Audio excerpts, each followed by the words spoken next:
Some places were never meant to exist. They don't appear on maps. They aren't built by anyone.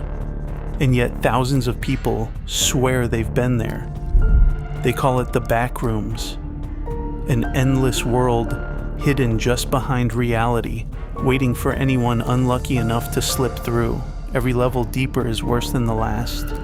Empty rooms that hum, water that shouldn't be there, and things that have learned to wait. These are the levels you do not want to find. The endless yellow walls of the initial entry point eventually give way. The air grows cold, smelling of wet concrete and old dust as the narrow hallways expand into a vast industrial void. This is level 1, known to those who trap themselves here as the habitable zone. It is a massive warehouse-scale environment of raw concrete floors, exposed support beams, and ceiling joists that vanish upward into absolute shadow. Here, flickering industrial lights cast long, distorted shadows down corridors that resemble empty parking structures or abandoned storage complexes. At first, this transition feels like a relief. After the suffocating, tight confines of the yellow rooms, the open expanse offers room to breathe. Wanderers report finding scattered crates of clean water and stale food, giving this cold concrete labyrinth the illusion of a sanctuary. But the comfort of level 1 is a calculated deception. The silence is never truly empty. A distant machinery hum reverberates through the concrete floors, its source impossible to locate. During sudden, unpredictable blackouts, the space shifts. Shadowy shapes flicker at the edge of vision. People describe hearing footsteps that do not match their own pace, echoing from the dark corners. Distant, completely motionless figures stand in the dim light, disappearing the moment a flashlight beam hits them. You are never as alone as you think. The primary danger of this level is not what hunts in the dark, but the false peace that encourages you to stay. The space is built to make you believe you can survive here, lulling you into a state of rest until the walls shift and escape becomes impossible. The first survival rule of this industrial trap is simple. Never trust the silence, stay quiet, keep moving, and never mistake a temporary refuge for a home. The vast concrete expanses of the warehouse eventually contract, squeezing outward space into narrow, suffocating maintenance tunnels of rusted metal and exposed piping. The change is immediate and physical. The cool moisture of the open rooms vanishes, replaced by a wall of hot, stale air and a rapidly rising temperature that makes breathing difficult. Rusted metal pipes line the low ceilings and damp walls, crowding the path and forcing a hunched, cautious crawl through the dark corridors. The heavy stench of boiling rust and hot copper fills the throat. Overhead, dim industrial lights flicker erratically, casting long, jittery shadows before dying out entirely. This leaves vast pockets of pitch-black space between the bulbs, where the true danger waits. In this claustrophobic maze, every step is an active survival problem. Steam leaks hiss violently, erupting from cracked joints with scalding force that can blister exposed skin. Dripping water echoes in a disjointed, uneven rhythm off the metallic surfaces. But the most unsettling sound is the low metallic scraping from within the pipes themselves, a rhythmic scratching that mimics the pace of a human crawl, moving through the copper conduits just behind the walls.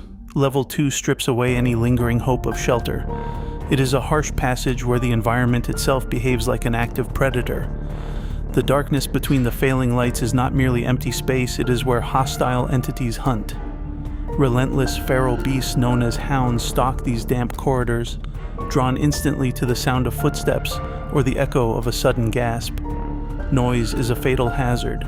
Those who claim to have survived this pipeline pass down a strict, communal rule for anyone trapped in these industrial corridors. Keep moving, stay absolutely silent, and never attempt to rest in the open corridors. The suffocating heat of the pipes recedes, but there is no relief. Instead, a heavy, vibrating drone fills the air, a constant electrical hum that rattles the teeth and vibrates deep within the chest. This is level 3, the electrical station. Here, the narrow maintenance tunnels expand into a dizzying maze of brick walls, metal gates, and endless rows of towering transformers and switchboards. Overhead, bundles of thick cables hang from the ceiling like decaying veins, dripping cold condensation onto the concrete below. Sparks occasionally arc from exposed wiring, momentarily illuminating corridors that are otherwise cloaked in near-total darkness. The only constant light comes from the cold, artificial glow of dead control panels and failing fluorescent bulbs that flicker in a desperate, erratic rhythm. Navigation quickly becomes a tactile struggle. You must guide yourself by touch, feeling along cold iron gates and damp brick, completely blind to what lies, even 3 feet ahead. When explorers first mapped these generators, they believed this industrial labyrinth was completely uninhabited, a vast, sleeping machine. But that perceived emptiness is the level's most dangerous deception. The heavy, low-frequency hum acts as a physical shield for whatever else walks these halls, perfectly masking the sound of approaching footsteps. Shadows do not behave naturally. Tall, silent figures are glimpsed, standing perfectly still between the massive transformers, only to vanish the moment a flickering light returns. The corridors themselves seem to actively warp, herding you deeper into the mechanical dark. To survive this labyrinth, you must adopt the harsh reality of those who came before. Never trust the darkness, and never follow unexplained sounds. Endless stretches of pale, pristine tile and lukewarm water form a silent, subterranean labyrinth of vaulted archways and flooded hallways. This is level 37, the Poolrooms. Here, shallow, clear pools reach toward an impossible horizon, illuminated by a diffused light with no visible source. A soft blue radiance rises directly from the water itself, reflecting off white-tiled walls that warp all sound. The acoustics are heavily distorted. Every splash, breath, or footstep echoes too long, hanging in an unnatural stillness that initially feels like absolute dreamlike relief. The clean air and gentle warmth offer a fragile illusion of safety. For early explorers, this space was documented as a safe haven, an uninhabited rest area where wanderers could finally let down their guard. But this serenity is the most dangerous trap in the entire descent.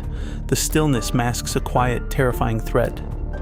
As the flooded corridors wind deeper, the shallow tile floor suddenly drops away into pitch-black, bottomless pools. Wanderers, lulled into a hypnotic comfort by the warmth, have drifted into these dark abysses and vanished. Those who stay too long simply do not return, their minds consumed by the quiet until they dissolve into the endless water. The final warning passed down by those who survive the plunge is absolute.